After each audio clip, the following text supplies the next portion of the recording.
আমন্ত্রণ আন্তর্জাতিক অঙ্গনের সবশেষ সংবাদ নিয়ে আমাদের প্রতিদিনের আয়োজন যমুনা আইডেস্কে। শুরুতেই শিরোনাম। অবশেষে ভূপাতিত বিমানের ব্ল্যাক বক্স ইউক্রেনকে দিচ্ছে ইরান। বিশ্ব রাজনীতির উত্তাল সময়ে মার্কিন তেহরান দ্বন্দ্ব নিয়ে নানা প্রশ্ন। সিনেটে ট্রাম্পের অভিশংসন বিচার প্রক্রিয়া শুরু মঙ্গলবার। সব অভিযোগ ভিত্তিহীন দাবি প্রেসিডেন্টের আইনজীবীদের। ব্রিটিশ রাজপদবি প্রত্যাহার করলেন প্রিন্স হ্যারি মেগান মার্কেল দম্পতি। নেবেন না রাজকীয় সুযোগ সুবিধাও। ৮ মার্চ থেকে কার্যকর সিদ্ধান্ত। এসব খবরে বিস্তারিত নিয়ে সাথে আছি সৌমিত্র শুভ্র। ক্ষেপণাস্ত্রের আঘাতে ভূপাতিত বিমানের ব্ল্যাক বক্স ইউক্রেনে পাঠাতে রাজি হলো ইরান। শনিবার দেশটির বেসামরিক বিমান পরিবহন বিভাগ জানায় সিদ্ধান্তটি। তদন্ত দলের মহাপরিচালক হাসান রেজাইফার বলেন, ব্ল্যাক বক্সের তথ্য তেহরানের পক্ষে ভাষান্তরিত করা সম্ভব নয়, এ কারণেই সেটি পাঠানো হচ্ছে কিয়েভে। আরও জানান, তথ্য উদ্ধারে ইউক্রেন ব্যর্থ হলে তা ফ্রান্সে পাঠানো হতে পারে। ৯ জানুয়ারি বাগদাদের মার্কিন ঘাঁটি লক্ষ্য করে ক্ষেপণাস্ত্র হামলা চালায় ইরান। সে সময় অনিচ্ছাকৃতভাবে 2টি মিসাইল বিমানটিতে আঘাত হানে। প্রাণ হারান 176 আরোহীর সবাই। কেন ইরানি জেনারেল সোলাইমানিকে হত্যা করল মার্কিন প্রশাসন? দুদেশের তীব্র ঘৃণা আর বিদ্বেষের শুরু কোথায়? দীর্ঘ টানাপোড়েনের পর এটাই পূর্ণাঙ্গ যুদ্ধের সূচনা কিনা? বিশ্ব রাজনীতির উত্তাল সময়ে এমন হাজারো প্রশ্ন ঘুরপাক খাচ্ছে জনমনে। Iran will never be allowed to have a nuclear weapon. শুরু থেকেই ইরানের বিরুদ্ধে কঠোর অবস্থানে মার্কিন প্রেসিডেন্ট ডোনাল্ড ট্রাম্প। বাকযুদ্ধ নিষেধাজ্ঞার পর সম্প্রতি তৈরি করেছেন যুদ্ধ পরিস্থিতি। বৈরিতার শুরুটা খুঁজতে গেলে ফিরে যেতে হবে 70 বছর আগে।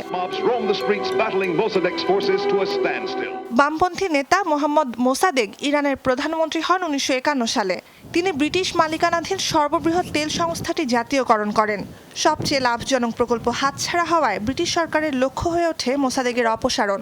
জন্ম নেয় ব্রিটিশ মার্কিন গোয়েন্দাদের মস্তিষ্ক প্রসূত অপারেশন আজাক্স। 2 বছরের মাথায় অভ্যুত্থানে গদিচ্যুত হন মোসাদেক। যারা ওই বিপ্লবে অংশ নিয়েছিল তারা কোনো আদর্শ থেকে মোসাদেক সরকারের পতন ঘটায়নি। তাদের প্রত্যেককে ডলারে অর্থ দেওয়া হয়েছিল অভ্যুত্থানের জন্য। গণতন্ত্রের পর আসে পূর্ণ রাজতন্ত্র। ক্ষমতা নেন স্বৈরশাসক মোহাম্মদ রেজা পাহলাভি। কঠোরভাবে দমন করেন বিরোধী মত। সে সময় তৎকালীন ধর্মীয় নেতা ও শাহ সরকারের কট্টর সমালোচক রুহুল্লাহ খোমেনিকে দেশ ছাড়া করেন পাহলাভি। টানা 26 বছর এই ইরানি শাহকেই সমর্থন আর অস্ত্র সরবরাহ করে যায় মার্কিন প্রশাসন।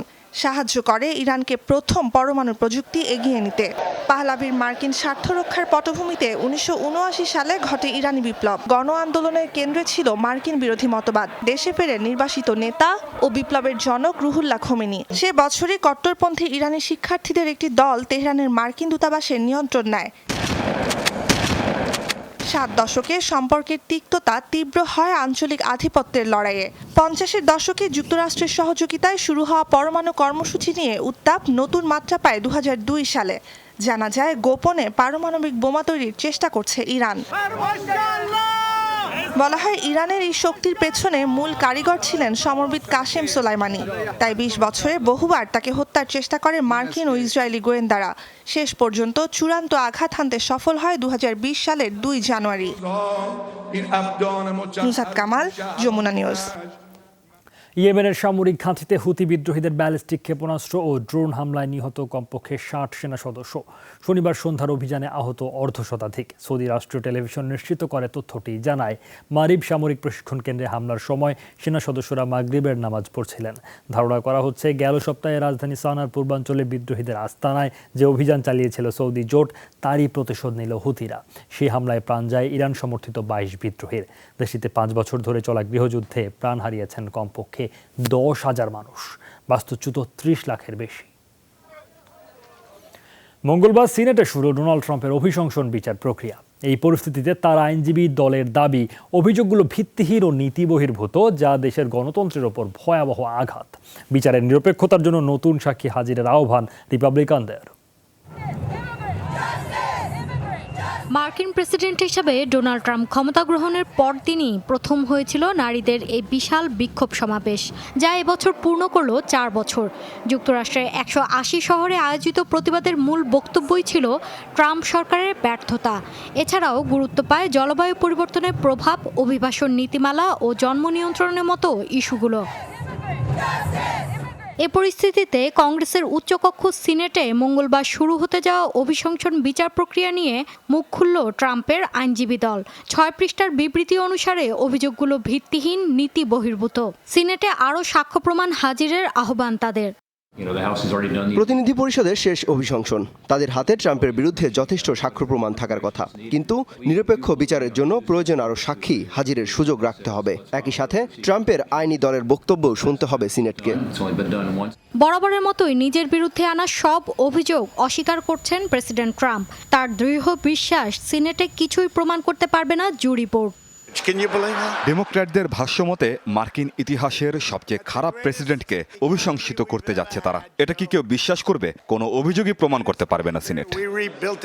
গেল বছরে 19 ডিসেম্বর হাউস অব রিপ্রেজেন্টেটিভসে যুক্তরাষ্ট্রের ইতিহাসে তৃতীয় প্রেসিডেন্ট হিসেবে অভিশংসিত হন ডোনাল্ড ট্রাম্প। তার বিরুদ্ধে আনা ক্ষমতার অপব্যবহার এবং কংগ্রেসের তদন্ত কাজে বিঘ্ন সৃষ্টির অভিযোগ প্রমাণিত হয়।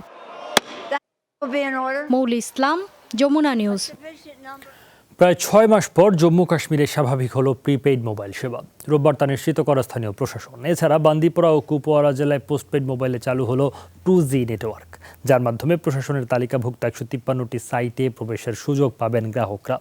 10 জানুয়ারি দেশটির সুপ্রিম কোর্ট নির্দেশ দেন কেন্দ্রশাসিত জম্মু ও কাশ্মীরে 1 সপ্তাহের মধ্যে স্বাভাবিক করতে হবে মোবাইল নেটওয়ার্ক সেবা। এখনও বন্ধ জনপ্রিয় সামাজিক যোগাযোগ মাধ্যমগুলো। উপত্যকায় 370 ধারা বিলোপের পর থেকেই বন্ধ সব যোগাযোগ।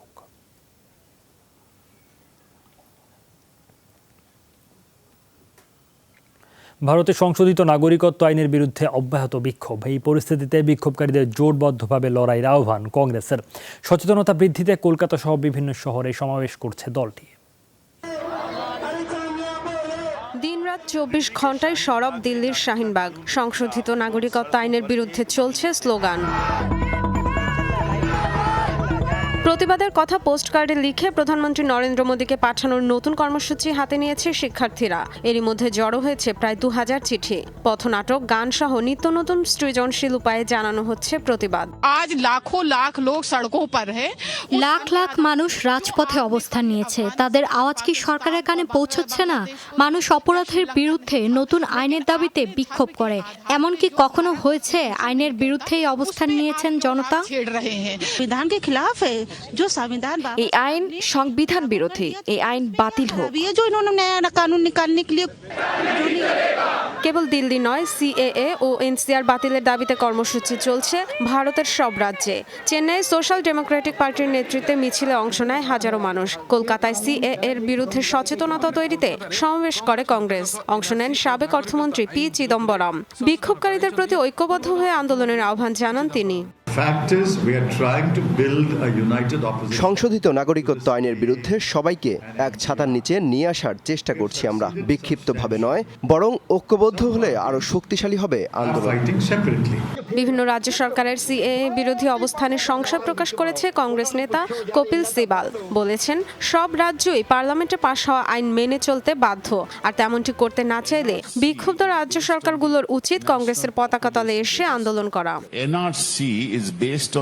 রাজ্যগুলো নাগরিকত্ব আইন নিয়ে অসন্তুষ্টির কথা জানাচ্ছে কেন্দ্রীয় সরকারকে। তবে সাংবিধানিকভাবে পার্লামেন্টে পাশ হওয়া আইন মেনে না চলা সম্ভব নয়। তাই রাজনৈতিকভাবে সরকারের পদক্ষেপকে প্রতিহত করতে হবে। কংগ্রেস সবাইকে একজোট করার দায়িত্ব নিতে প্রস্তুত। গত মাসে বিতর্কিত নাগরিকত্ব আইন পাশের পর থেকেই উত্তপ্ত ভারতের রাজপথ। যমুনা নিউজ। লেবাননে চলমান সরকার বিরোধী বিক্ষোভে নিরাপত্তা বাহিনীর হামলায় আহত 1.5 শতাধিক মানুষ। শনিবার আন্দোলনকারীদের ওপর ছোঁড়া হয় কাঁদানে গ্যাস ও জল কামান, করা হয় ব্যাপক লাঠিচার্জ। 4 মাসের বেশি সময় ধরে উত্তাল দেশটি। হোয়াটসঅ্যাপ কলের ওপর করারোপের বিরুদ্ধে শুরু হয় প্রতিবাদ। পরে তার রূপ নেয় সরকার পতনের আন্দোলনে, যার সাথে যুক্ত হয় অর্থনৈতিক সংকটও।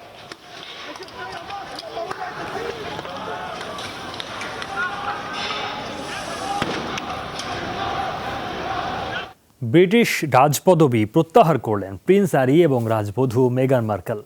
8 মার্চ থেকে তারা রয়্যাল হাইনেস পদবি গ্রহণ করবেন না। আনুষ্ঠানিকভাবে রানীর প্রতিনিধিত্ব করবেন না তারা, নেবেন না রাজকোষাগারের কোনো অর্থ সুযোগ সুবিধা। কয়েকদিন ধরে টানাপোড়েনের পর শনিবার বিবৃতিতে এই তথ্য জানায় বাকিংহাম প্যালেস।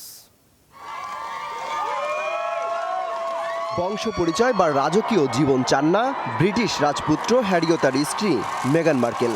তারই অংশ হিসেবে ছাড়ছেন রাজপদবি। শনিবার রানী দ্বিতীয় এলিজাবেথের দেয়া বিবৃতিতে বলা হয়, এরই মাধ্যমে রাজ পরিবারের প্রথম সারির সদস্যের মর্যাদাচ্যুত হচ্ছেন এই দম্পতি, যা কার্যকর হবে ৮ মার্চ। উইন্ডসর ক্যাসেলে তাদের জন্য নির্মিত বাড়ির অর্থ পরিশোধের ঘোষণা দিয়েছেন হ্যারি মেগান। এর সিদ্ধান্তকে স্বাগত জানিয়েছেন সাধারণ ব্রিটিশরা। সততা থেকেই তারা এমন সিদ্ধান্ত নিয়েছেন, কারণ হ্যারি মেগান বর্ণ জাতিগত বৈষম্যে বিশ্বাসী নন। এই দম্পতির জন্য শুভকামনা রইল। মেগানের জন্যই সম্মানজনক পদবি ছাড়লেন হ্যারি, কারণ মার্কিন বংশোদ্ভূত রাজবধূ পারিবারিক নিয়ম নীতি মানতে পারছেন না। গেল সপ্তাহে সামাজিক যোগাযোগ মাধ্যমে রাজকীয়তা ছাড়ার ঘোষণা দেন সিংহাসনের ষষ্ঠ উত্তরসূরি। দাবি, সন্তানকে ভিন্ন পরিচয় দিতে চান তারা। অর্থনৈতিক স্বাধীনতার মাধ্যমে সাধারণ জীবনযাপনে আগ্রহী তারা। এরই অংশ হিসেবে শীঘ্রই কানাডায় পাড়ি দিচ্ছেন হ্যারি মেগান জুটি। অমিত হাসান রবিন, যমুনা নিউজ। যুক্তরাষ্ট্রের ইউটা রাজ্যে এক কিশোরের এলোপাতাড়ি গুলিতে প্রাণ হারিয়েছে ৩ শিশু ও ১ নারী। শনিবারের হামলায় গুরুতর আহত একজন। পুলিশ জানায়, গ্র্যান্ডসভিলে এলাকার একটি বাসভবনে সন্ধ্যায় গোলাগুলির খবর পান তারা। দ্রুত পৌঁছে বন্দুকধারীকে আটক করে পুলিশ। নাম পরিচয় প্রকাশ না করলেও হামলাকারীকে অপ্রাপ্তবয়স্ক হিসেবে চিহ্নিত করা হয়েছে। প্রাথমিক ধারণা, এর সাথে সন্ত্রাসবাদের কোনো যোগসাজশ নেই। পারিবারিক কলহের জেরেই বাড়ির সদস্যদের ওপর গুলি ছুঁড়েছে ওই কিশোর। দীর্ঘদিন ক্ষমতা ধরে রাখার জন্য নয়, বরং দেশের উন্নয়নই সংবিধানের সংস্কার। শনিবার রুশ প্রেসিডেন্ট ভ্লাদিমির পুতিন জানান এই কথা। ৮০-র দশকে দেশে যে অবস্থা তৈরি হয়েছিল, কখনো তার পুনরাবৃত্তি হবে না। কারণ ক্ষমতা আমার মূল উদ্দেশ্য নয়। দেশ ও জনগণের স্বার্থেই পুরনো সংবিধানের সংস্কার আনা হচ্ছে। নেদারল্যান্ডসে উদযাপিত হলো জাতীয় টিউলিপ দিবস। রাজধানীর মূল চত্বরে সাজানো হয় রং বেরঙের ২ লাখ ফুল।